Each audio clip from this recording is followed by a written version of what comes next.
Welcome to book club. Today we are doing how to do the work, and we are doing introduction and chapter 1. So the way this is going to work, I'm going to pull a couple of lessons that I took away, and then if anybody is on live, then they can go on and sort of like share their reflections, their thoughts, key takeaways, favorite quotes, any of that stuff. Then I do have an assignment for you. And then we will work on intention setting. We want to make sure that we're taking the lessons that we're learning and then we're actually implementing them in our life. You know, this journey is all about doing the work. This particular book is about, sort of like inner child healing and trauma healing and a lot of growth. So we want to take those lessons and we definitely want to implement them into our life. We don't want to just read it and move on.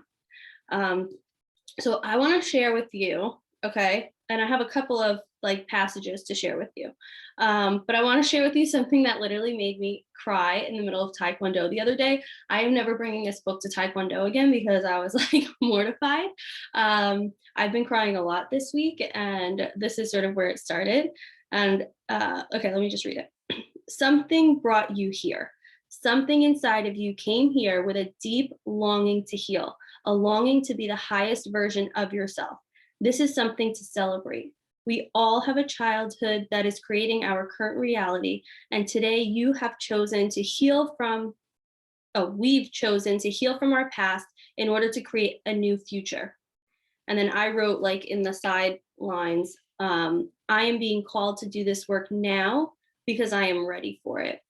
And that was really powerful to me because a lot of the things that I'm healing from, a lot of the traumas are things that stem from childhood and things that stem from early adulthood. Like these wounds are, let's say 12 to 30 years old, and they've been sitting and brewing and getting pushed and pushed and pushed. And it's like I've sort of started this journey in 2018, but it's like, slow rolling and I'm getting there, but I'm stuck. And now all of a sudden I feel this release. I feel like I was meant to find this book. I was meant to be starting this book club. Like I'm okay with letting these things come up now. Like I'm ready for it. So if you are feeling like, you know what, I'm ready to do the work, I'm ready to heal, just know that you are in the right place. Like it's not an accident that you stumbled upon this, my live feed. It's not an accident that you stumbled upon the book. It's not an accident that you all of a sudden feel like, I wonder if these things that I've just been accepting as who I am are actually trauma responses. I wonder if, I really thought about why I do these things, why I feel so stuck, why I feel disconnected, why I feel overwhelmed, why I need to yell and scream and hit, and why I need to let out this anger. Like maybe I want to dig deeper. Then you're probably in the right place. Physical and psychological symptoms are messages, not lifelong diagnoses that can only be managed. How often do we say to each other or say to ourselves, this is just how I am. I'm always in this chronic pain. I'm always so grumpy. Like for me, I was always like very free and kind of like, that's not true. I was free and kind of like the life of the party because I had a drinking problem. But, I don't know, like sometimes I look at myself and I'm like, I really want to be like the fun mom. Like I want to be like on the phone. Hold on, I got a troll. Call me grandma. I'm 32 years old. Whatever. By the way, if you're watching this on replay and you're wondering why I'm streaming live to TikTok, if I'm the only one here, I stream live to TikTok. But if anybody who is a member of book club hops on the Zoom, I will end the live on TikTok because this is a place for you to share and be vulnerable. I'm okay with sharing and being vulnerable publicly. But if anybody else, if you're watching this on replay and you're like, oh my God, she streams book club to, TikTok, I would not be able to be vulnerable here. As soon as somebody pops on, I end the live here. Okay. So yeah, like sometimes I'll look at myself and I'll say like, I really want to be the fun mom. I really want to be the crafty mom. I love to craft. I love to do these things. Why do I feel grumpy all the time? I must be just like grumpy. I must be just like serious. And, I must just get overwhelmed quickly. I must, all of these things, like it must just be me. But it's like, it's not. These are symptoms. These are my body and my mind telling me, hey, that we need something. You need to dig deeper. Like, hey, this is like a warning sign, especially when things don't feel right in your body. If something feels like this is off, this doesn't feel authentic to me, that's usually a sign that like this is a symptom. This is not how you are. This is not who your authentic self wants to be. This is a symptom. And there's something that you need to dig deeper to find out what's going on. Another powerful quote, we're doing how to do the work. Cycles of human emotions can be addicting too. And you know what? That's so freaking true, because we want to stay in the familiar, and we do that with ourselves personally, and we do that in our parenting, right? Like if we're used to yelling, hitting, shaming, then that's what we default to, right? And it becomes addictive because anything outside of that feels new and it feels scary. And our ego and our nervous system in our body doesn't want new and scary. It wants familiar, even if familiar is not the best thing for us and the best thing for our family. So just the same way that I used alcohol to cope for a very long time. And I was a person that, I used alcohol, but nobody ever realized I was using alcohol. Even when I said to people, I feel like maybe I have like an alcohol problem, they'd be like, no, you are so together. You got it all together. You got this. But I was drinking every single night. First it was sangria, then it was wine, then it was bourbon, then it was, oh, I don't have creamer in my coffee, I'll just put a little shot of Bailey's in my coffee. Like, but externally nobody knew that I had a problem, but I was using it. I was addicted to this because I was trying to hide from these big feelings that now I'm trying to allow to come up. And we do that with our emotions as well. Like if the emotion of being, if I present myself as strong and stable, and that kind of gets me through, and that allows me to cope with the big feelings, then guess what I'm going to default to? I'm going to default to suppressing my emotions. I'm going to default to showing anger when I'm really feeling sadness. I'm going to default to saying I'm fine when I'm really overwhelmed, because that protects me. And that's an addiction. Just like my alcohol was helping me to cover up the big feelings and the traumas, a lot of the way that I showed emotion, the lack of showing emotion, and personality traits that I sort of accepted as myself were really just a way to suppress what I was really feeling and the traumas that I was really going through. All right, this is going to be the last kind of quote that I share.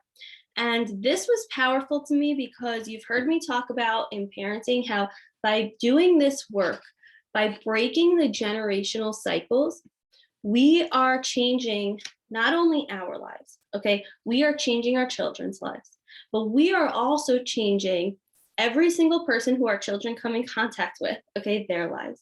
We are changing our grandchildren's lives and their children and the next one and the next one. Like we are, you have this generational flow of how things have been going, and we are literally like throwing a wrench in it and changing everything that comes after it.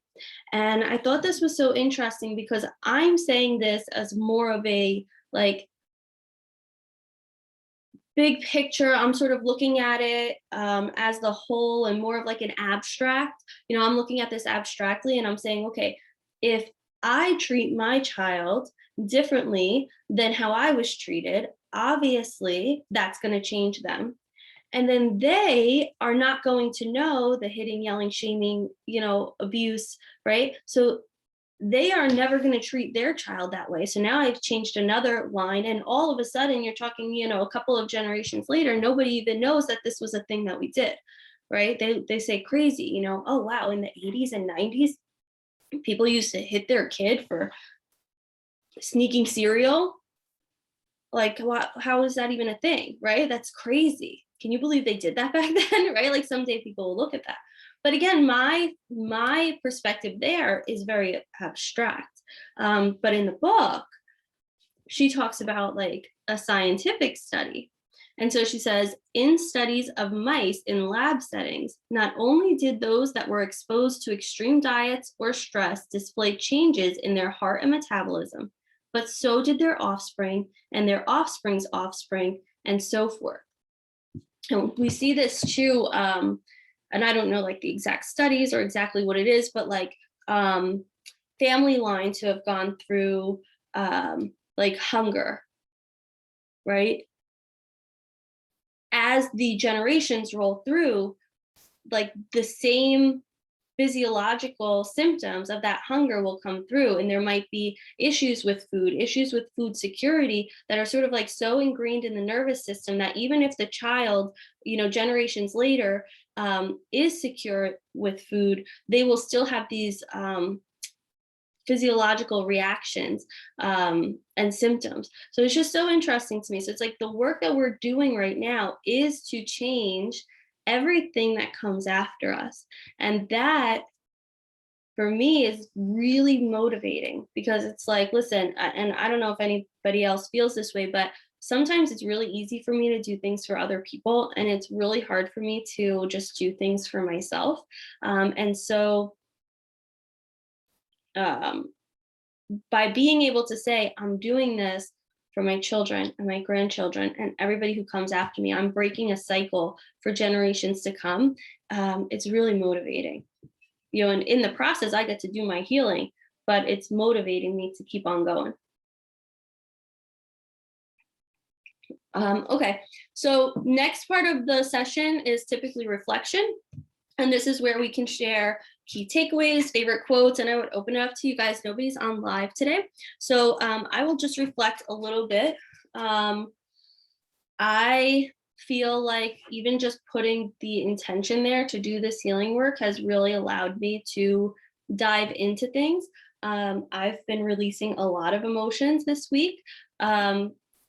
Like I've been just crying over everything. Like literally, if anything makes me sad, I just allow myself to cry, which is so far out of my comfort level. Like usually I would always hide it. In my childhood, there was a lot of there was just like a lot of stress. And as the oldest of 5, it was always my responsibility to, like, if my parents were like fighting or something like big was going on, it was always my responsibility to make them safe, get them out of the house so that they didn't get hurt, hide with them in a room, or something. And so I always had to, like, even from very young childhood, I always had to assume this responsibility of being the strong, stable one.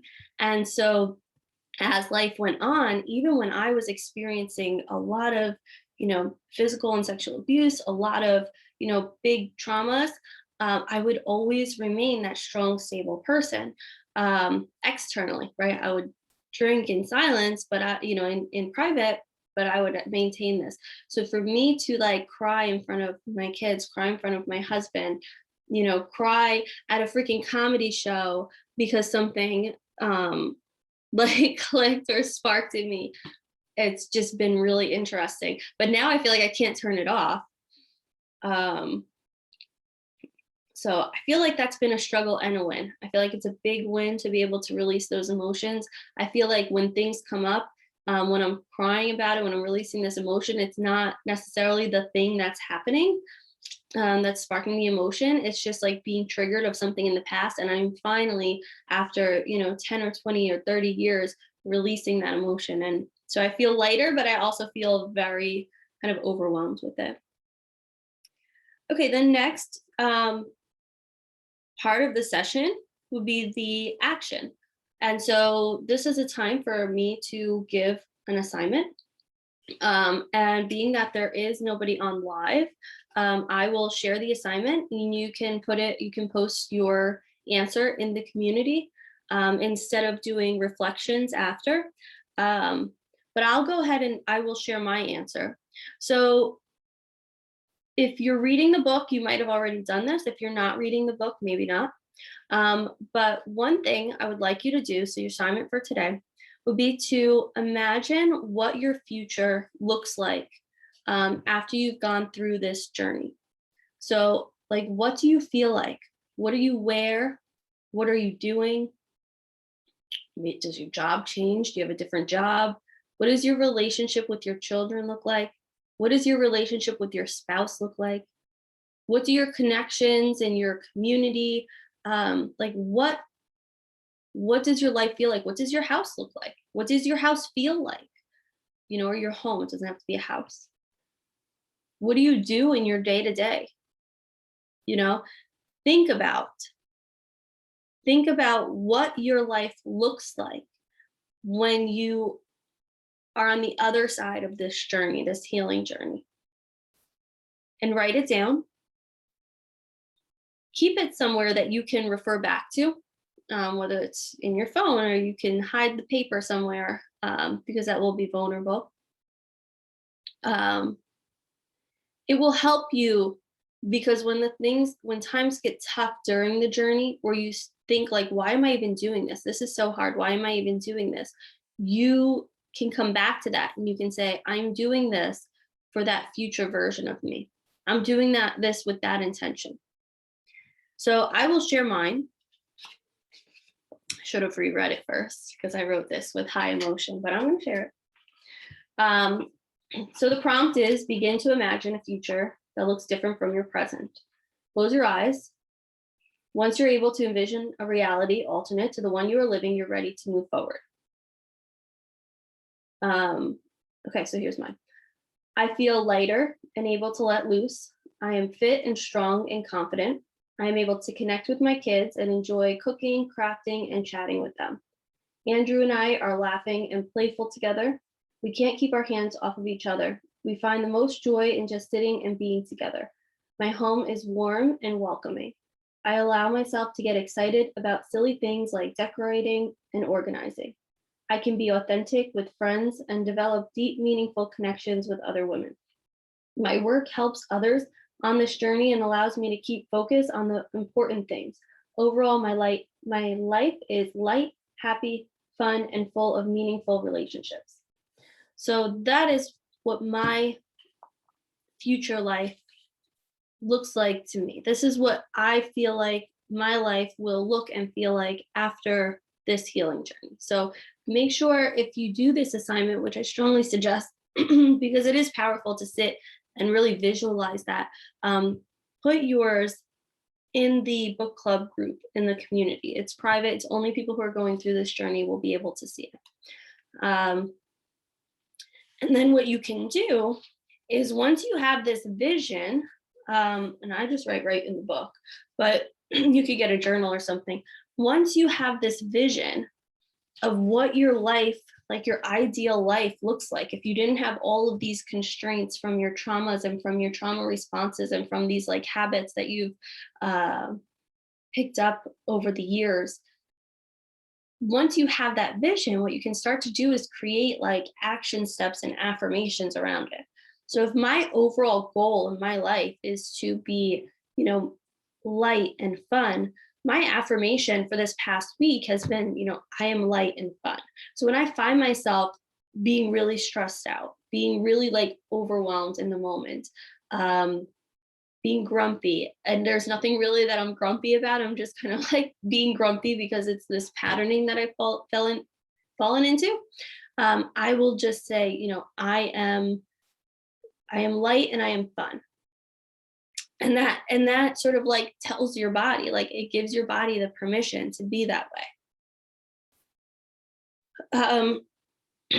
So in the next week, the way that I will be setting intention to make sure that I am like implementing what I've learned in this book is to just realize that The nervous system reactions, like the physical reactions that I have to things, are not always a reaction to what is actually happening. It is a reaction to what my body is like used to happening.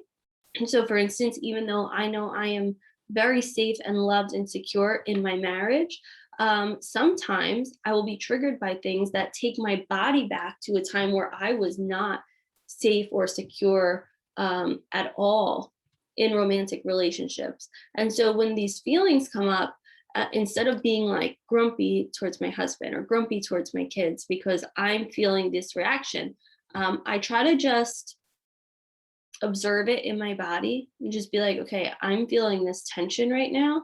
You'll kind of like look around. What is going on around me? Is this tension being caused by what's going on around me? No. Okay. I'm safe. I'm healthy. I'm good. I am light. I am fun. Where is this stemming from? And maybe you will have some memories that pop up. And then what I plan to do and what I've been doing, which is why I'm like puffy and crying all week, is like let that emotion flow through. I'm having this tension because in the past, when XYZ and happened, ABC has followed, and I'm not living that reality anymore. And then you can release that feeling. So that is book club for this week. Next week will be October 24th. We are going to meet to discuss chapter 2, The Conscious Self, Becoming Aware. That is pages 23 to 38. So again, you don't need to be reading the book to participate in book club. I will be giving some lessons and some tidbits and some assignments from the book every week when we do book club. And then the replay is available. Of course, if you're watching this, then you know that the replay is available. I will see you next week. Remember to share stories, share quotes, share realizations, share your assignment, questions, anything that you need to, you share inside of the book club group in the community. The book club group is separate from everything else. Nobody in the general community or publicly can see what you are sharing in there. It's only for people who are going through this healing journey. So it is a safe place. Nothing will ever be shared from there. And so you could be a little bit more vulnerable. All right, I will see you next week.